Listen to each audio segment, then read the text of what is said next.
Gravity is pulling you down right now. You can feel it. You are sitting in that chair, and the earth, this enormous ball of rock and iron, seems to be reaching up through the floor and dragging you toward its center. Every second of every day, gravity grabs you. It grabs the coffee in your mug. It pulls the rain from the sky. It keeps your feet pressed against the ground. You learned this before you even knew the word gravity, the first time you fell and hit the floor. Down was not a theory. It was an experience. Everything in your daily life confirms it. You drop a ball and it falls. You jump and you come back down. You throw something sideways and it curves toward the earth.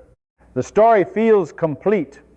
A force reaches out across space and pulls everything inward. And that story is wrong. Not slightly wrong, not technically incomplete, but wrong at its core. It works beautifully. It predicts the motion of planets. It sent astronauts to the moon. It calculates trajectories with stunning precision, but it does not describe what is actually happening. What is actually happening is stranger than common sense allows. And once you see it clearly, the simple act of sitting in a chair will never feel the same again. In the late 17th century, Isaac Newton did something so powerful that it reshaped humanity's understanding of the universe. He realized that the force causing an apple to fall from a tree was the very same force keeping the moon in orbit around the earth. That insight collapsed the wall between heaven and earth. Before Newton, the skies and the ground were governed by different rules in the human imagination. The planets moved in a divine realm, and falling stones belonged to a separate world. Newton unified them with a single law. Every object in the universe attracts every other object with a force proportional to their masses and inversely proportional to the square of the distance between them. Double the mass, and the force doubles. Double the distance, and the force becomes 1/4 as strong. One clean equation, simple enough to write on a page, yet powerful enough to map the cosmos. And it worked. It worked with an authority that demanded trust. Using Newton's law, Edmund Halley predicted that a comet observed in 1682 would return decades later. He did not live to see it. But in 1758, the comet appeared almost exactly on schedule, confirming the calculation of a dead man. Astronomers later noticed that Uranus did not follow the precise path Newton's law predicted. Instead of abandoning the theory, they assumed another unseen planet must be tugging on it. Two mathematicians independently calculated where that planet should be. Telescopes were aimed at that exact patch of sky, and Neptune was found almost precisely where the mathematics said it would be.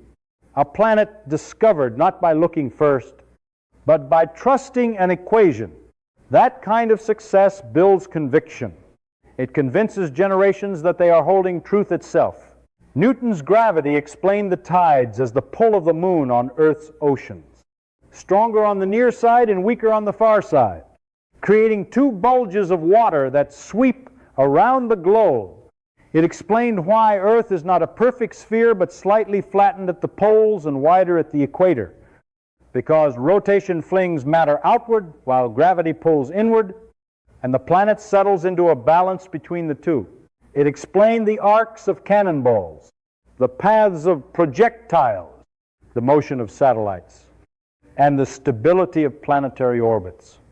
With Newton's law, engineers could calculate trajectories, sailors could refine navigation, and astronomers could chart the future positions of worlds centuries in advance.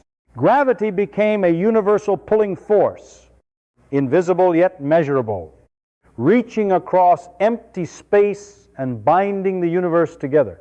The picture it painted was clear and intuitive. The Earth has mass. You have mass. The Earth's mass generates a gravitational force that reaches outward and pulls you toward its center. When you stand on the ground, the surface pushes back and prevents you from falling through. But the pull remains constant, pressing you downward. That pressing sensation is your weight. The heavier you are, the stronger the pull. The explanation aligns perfectly with experience. You release an object and it accelerates toward the ground. You toss something upward and it slows, stops, and falls back. You watch the moon circle the earth and imagine an invisible tether keeping it bound. Everything about daily life reinforces the same conclusion. There is a force. It points down. Case closed. For more than 2 centuries, this framework dominated physics not because it was convenient, but because it was extraordinarily successful. It predicted, explained, and unified. It turned the heavens into a system governed by the same mathematics as a falling stone. It gave humanity confidence that the universe was comprehensible, orderly, and governed by precise laws. When something deviated, scientists searched for hidden masses, unseen influences, subtle corrections, but they rarely doubted the foundation itself. Newton's gravity was not merely a theory. It was the architecture of reality as understood by the modern mind. It felt solid. It felt complete. And precisely because it felt so complete, it took an even more radical idea to reveal that beneath its elegance there was a deeper truth waiting to overturn the very meaning of what it means to fall. For all its brilliance, Newton's picture carried 2 cracks from the very beginning. Cracks so subtle that they were hidden beneath centuries of success. The first crack was action at a distance. In Newton's law, gravity acts instantaneously across any separation. The sun pulls on the earth right now across 93 million miles of space with no delay. If the sun were to vanish this instant, Newton's equations say, the earth would immediately leave its orbit and fly off in a straight line. Not 8 minutes later when the last sunlight fades, but immediately, faster than light. Newton himself was deeply uncomfortable with this. He wrote that the idea of one body acting upon another through empty space without anything mediating the action was so absurd that no competent thinker should accept it. Yet he had no mechanism to offer. He provided the mathematics and refused to speculate about how the force was transmitted.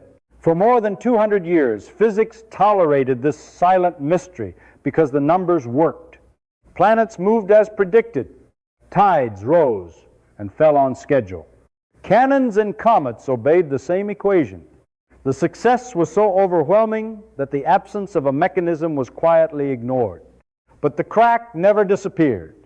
A force reaching across a vacuum without a messenger is not an explanation. It is a placeholder. The second crack was even stranger because it did not look like a flaw at first. It looked like a coincidence so perfect that people stopped noticing it. According to Newton, the gravitational force on an object is proportional to its mass. The more mass, the stronger the pull. But the resistance of an object to acceleration, its inertia, is also proportional to its mass. When you write the equations of motion, the mass in the force term cancels the mass in the inertia term. The result is that every object accelerates at the same rate in a gravitational field, regardless of its mass or composition. A hammer and a feather in a vacuum fall side by side. Galileo suspected this long before Newton by rolling balls down inclined planes.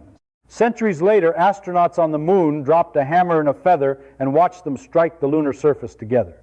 The equality holds to extraordinary precision for every material ever tested. In Newton's framework, this equality has no deeper explanation.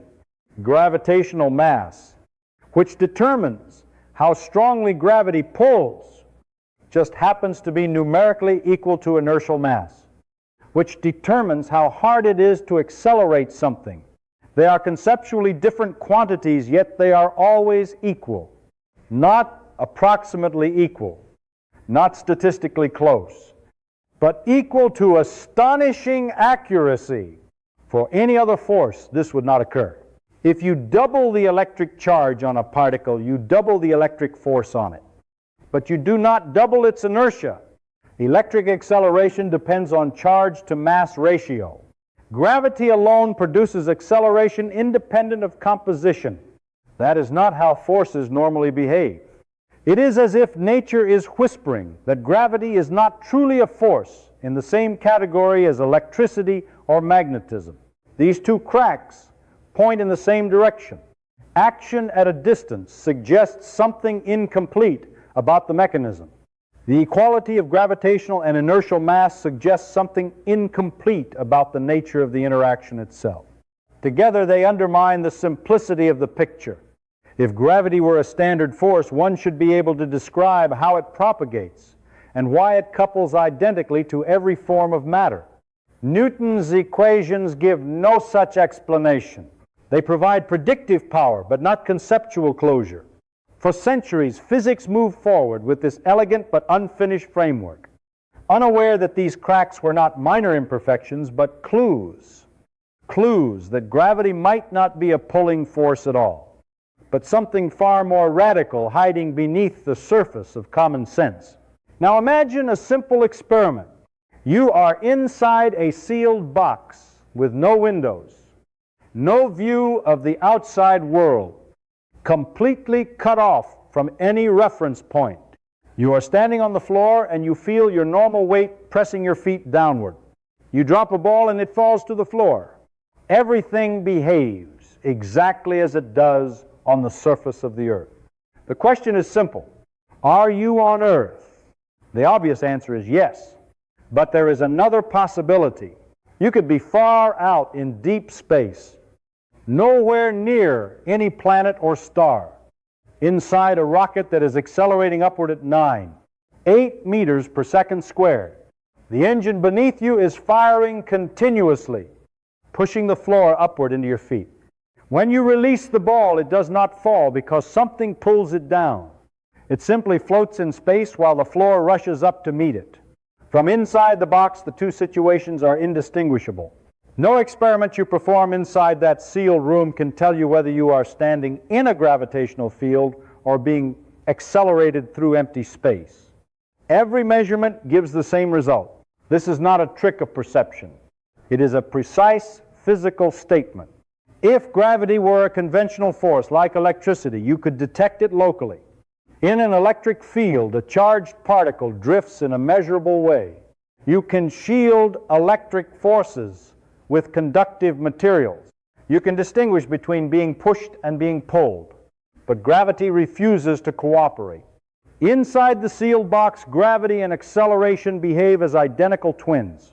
You cannot design an experiment confined within the box that separates them. Einstein realized that this was not a coincidence, but a profound principle. He called it the equivalence principle, and he described it as the happiest thought of his life. Because if acceleration and gravity are locally indistinguishable, then perhaps gravity is not a force in the usual sense at all. Consider what this means carefully. If a real force acts on you, it should leave traces. If I push you sideways while you are standing still, you feel that push. If an electric field accelerates a particle, your instruments record the drift. Forces reveal themselves through measurable effects. Yet in the sealed box, no such distinguishing effect appears. The acceleration of the rocket produces exactly the same phenomena as standing in Earth's gravity. The force you attribute to gravity could just as well be the effect of acceleration. That symmetry is too exact to ignore. It suggests that what we call gravitational force may simply be the experience of being in an accelerated frame of reference. Push the thought experiment further. Now imagine the box is not resting on Earth or accelerating upward, but falling freely toward the ground. The box and everything inside it are dropped from a great height. What do you feel? Nothing. You and the ball you were holding float weightless beside each other. If you had a scale, it would read 0. Inside the falling box, gravity has vanished completely. This is not speculation. Astronauts orbiting Earth experience precisely this condition. They are still deep within Earth's gravitational influence, yet they float because they are in continuous freefall around the planet. Gravity has not been turned off. It has become undetectable locally because everything shares the same motion. This is the key insight. In a sufficiently small region of space and time, free fall is indistinguishable from the complete absence of gravity. The only residual effects that remain are tiny tidal differences that appear when you compare separated points over larger distances. But locally, gravity can be transformed away simply by falling. That property is unlike any other force in nature. You cannot eliminate an electric field by choosing the right state of motion. You cannot make magnetism disappear by jumping off a building. Gravity alone allows this transformation. The equivalence principle, therefore, points toward a radical reinterpretation. Perhaps the falling object is not being pulled by a force at all. Perhaps it is simply following its natural path while the person standing on the ground is the one being accelerated away from that path. The sealed box reveals that gravity and acceleration are not separate phenomena. They are two perspectives on the same underlying structure of reality. Now take that sealed box and let it fall. Do not imagine a gentle drop. Imagine the box released from a great height, accelerating freely toward the earth. Inside the box, you release the ball from your hand and something astonishing happens. It does not fall to the floor. It floats beside you. Your feet are no longer pressed against the surface. Your stomach does not feel pulled downward. If you had a scale beneath you, it would read 0. Inside the falling box, gravity has vanished. Not weakened, not reduced, but undetectable. Every object shares the same motion. You and the ball, the air, every atom in the box are falling together. Because you all accelerate at the same rate, there is no relative acceleration between you, and without relative acceleration, there is no measurable force. This is not a philosophical statement. It is an experimental fact. Astronauts aboard the International Space Station experience exactly this condition. Many people say they float because there is no gravity in space. That is incorrect. At the altitude of the station, Earth's gravitational pull is still about 90% as strong as it is on the surface. Gravity is very much present. The station and everything inside it are simply falling continuously around the Earth. They are in orbit, which is just a sustained sideways fall, because the station, the astronauts, and every loose object inside share the same acceleration. Gravity becomes invisible locally. It leaves no trace in their immediate measurements. They drift in apparent weightlessness, not because gravity disappeared, but because nothing resists it. You have felt a hint of this yourself on a roller coaster. As the car crests a hill and plunges downward, there is a brief moment when your body lifts from the seat. Your stomach rises. Your weight seems to dissolve. For that instant, you are in near free fall. The seat no longer presses firmly against you because you and the seat are accelerating together. Aircraft used for zero-gravity training follow parabolic trajectories for about 25 seconds at a time. During that arc, passengers float freely inside the cabin. The engines are still running. Earth's gravity is still acting. Yet inside the aircraft, gravity is operationally absent because everything shares the same path. If gravity were a conventional force, this would be impossible. An electric field acting on charged particles cannot be eliminated by choosing the right motion. If a magnetic field permeates a region, it will reveal itself through forces on moving charges regardless of your frame of reference. But gravity alone allows this disappearance. When you fall freely, you do not feel pulled. You feel nothing. The only thing you ever feel is resistance to falling. The only time gravity becomes perceptible is when something blocks your natural motion. When the ground stops your descent, it pushes back against you. That push is what you interpret as weight. There is a subtle detail worth addressing. In a large enough falling box, tiny differences would emerge. Objects closer to Earth would accelerate slightly more than objects farther away. Two balls separated horizontally would drift slowly toward each other because they are both converging toward the planet's center. These are tidal effects. They reveal that gravity has structure across space. But these effects depend on the size of the region examined. Shrink the box, shorten the time interval. The tidal differences diminish without limit. In a sufficiently small patch of space and time, free fall is indistinguishable from the complete absence of gravity. This is the turning point. The falling object is not under a force in the usual sense. It is following its natural course. The person standing on the surface is the one experiencing force because the ground prevents that natural motion. Gravity disappears in free fall because free fall is not being acted upon. It is the default state. What you have called gravitational pull is actually the consequence of resisting that default. And that realization prepares the ground for an even deeper shift in how we understand motion itself. Everything now hinges on a reversal that feels almost impossible to accept. The only reason you feel gravity at this moment is that the ground is in your way. The sensation you call weight is not a pull from below.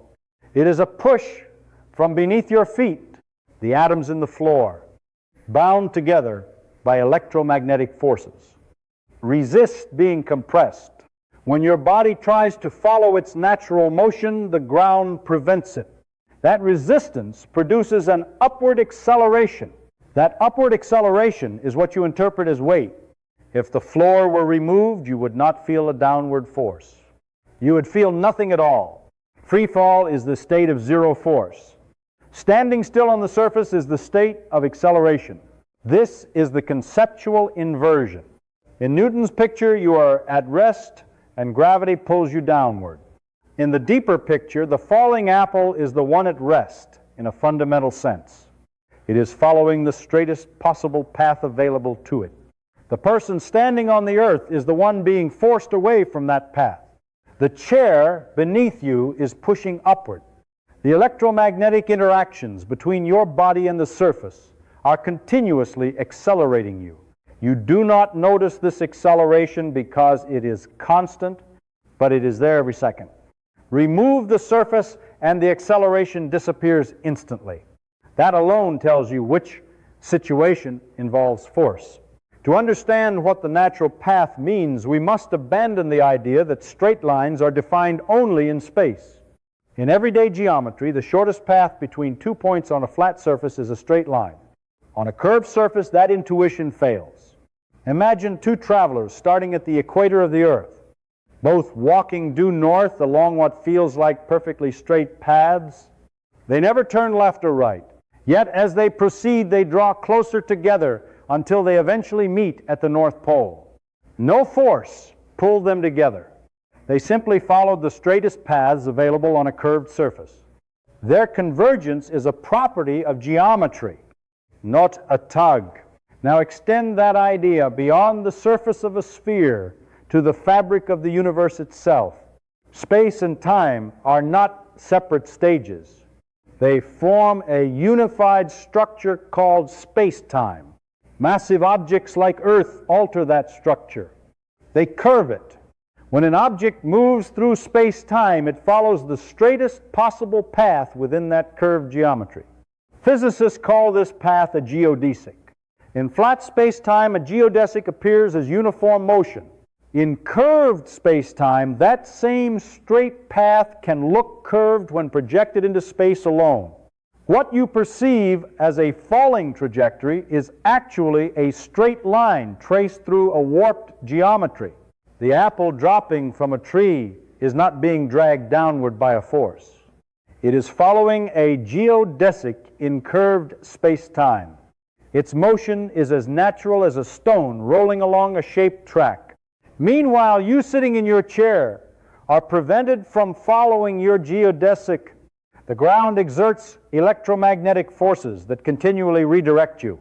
That redirection is acceleration.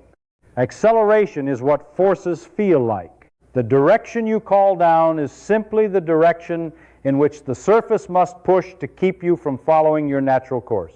This interpretation resolves the earlier cracks There is no mysterious action at a distance because nothing is reaching across space to pull. There is only local geometry shaping motion. There is no unexplained coincidence between gravitational and inertial mass because gravity is not a conventional force at all. Free fall and inertial motion become the same thing. The equivalence principle becomes obvious. An accelerating rocket and a person standing on Earth both experience force because in both cases something is pushing them away from geodesic motion. The shift is subtle but profound.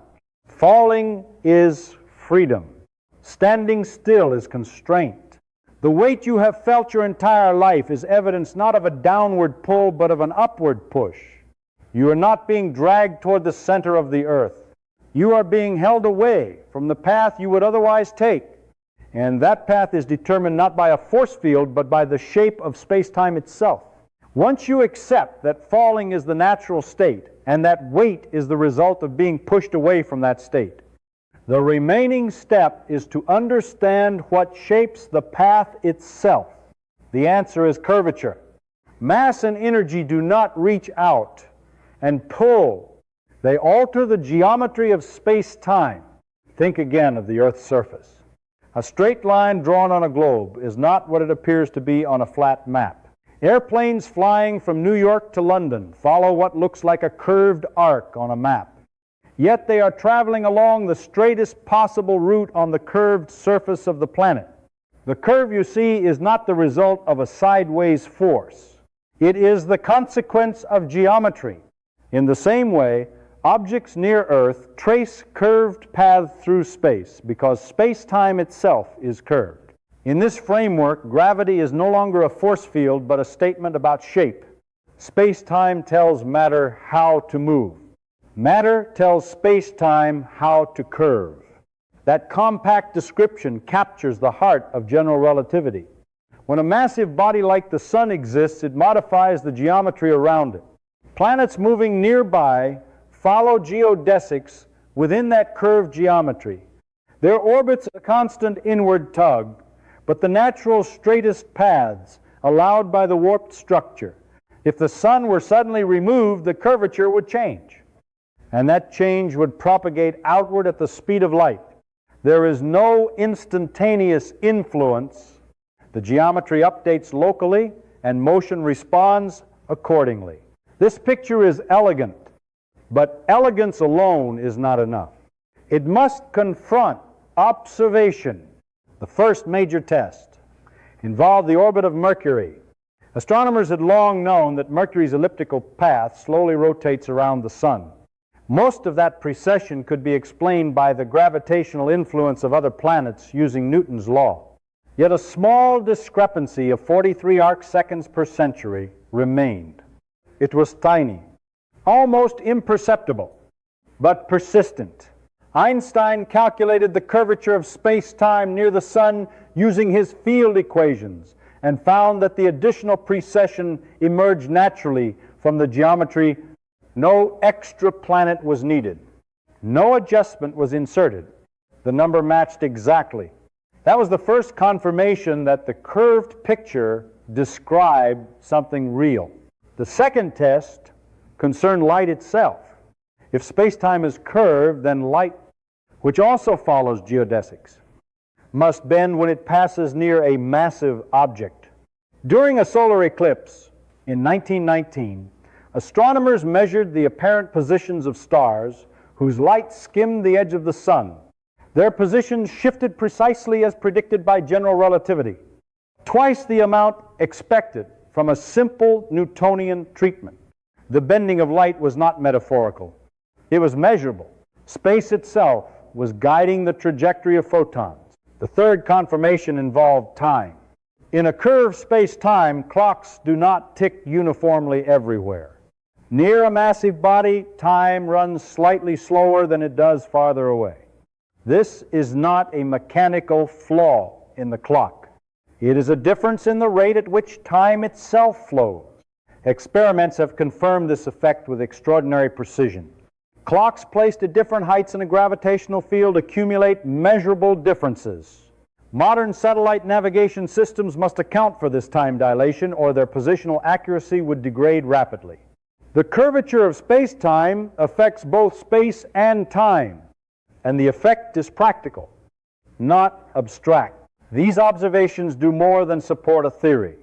They demonstrate that gravity behaves exactly as geometry predicts. Orbits shift because paths are curved. Light bends because space-time is shaped. Time slows because the temporal dimension participates in that curvature. Newton's law remains useful for everyday calculations, just as a flat map is useful for navigation over short distances. But when precision or extreme conditions are involved, the flat approximation fails. Only the curved description captures the full structure. Gravity is not an invisible hand pulling objects downward. It is the architecture of space-time guiding motion along its contours. There's one more layer beneath everything we have said, and it is the layer that unsettles the intuition most deeply. When we speak about curved space-time, it is easy to imagine space bending like a rubber sheet. That image is useful but incomplete. In the weak gravitational field near Earth, most of what causes objects to fall is not the curvature of space alone, but the curvature of time. Time itself flows at different rates depending on height in a gravitational field. Clocks closer to Earth tick slightly slower than clocks farther away. The difference is incredibly small, yet it is measurable and real. And that difference is enough to bend the natural paths that objects follow. Every object is always moving through time. Even when you stand still in space, you cannot stop moving forward through time at 1 second per second. Now imagine that the rate at which time passes is not uniform. Near the surface of the Earth, time runs a bit slower than it does higher up. An object following the straightest possible path through space-time will respond to that gradient. It will drift toward the region where time flows more slowly, not because something pulls it downward, but because the straight path in a geometry where time is uneven appears curved when projected into space. Picture two hikers walking side by side across a field, both aiming straight ahead. The ground under the hiker on the left is muddy and slows each step, while the ground under the hiker on the right is firm and allows faster progress. Even though both aim forward, the pair gradually veers toward the slower side. No sideways force is required. The asymmetry in forward progress alone causes the path to curve. Replace the hikers with the top and bottom of a falling object. Replace muddy ground with slower flowing time. The bottom of the object, slightly closer to Earth, experiences a slightly slower passage of time than the top. As the object advances through time, that tiny difference in rate bends its trajectory toward the region where time flows more slowly. The motion we call falling is largely a consequence of temporal curvature. This perspective transforms gravity from a pulling interaction into a property of the universe's structure. Objects are not yanked downward. They follow the straightest possible world lines through a landscape where both space and time are shaped by mass and energy. Remove the curvature and nothing would fall. Equalize the flow of time at all heights and the apple would remain suspended. The drama of weight and descent emerges from geometry, and yet this explanation, as powerful as it is, does not close the book. It shifts the mystery deeper. We can write Einstein's field equations and calculate how mass and energy determine curvature with astonishing precision.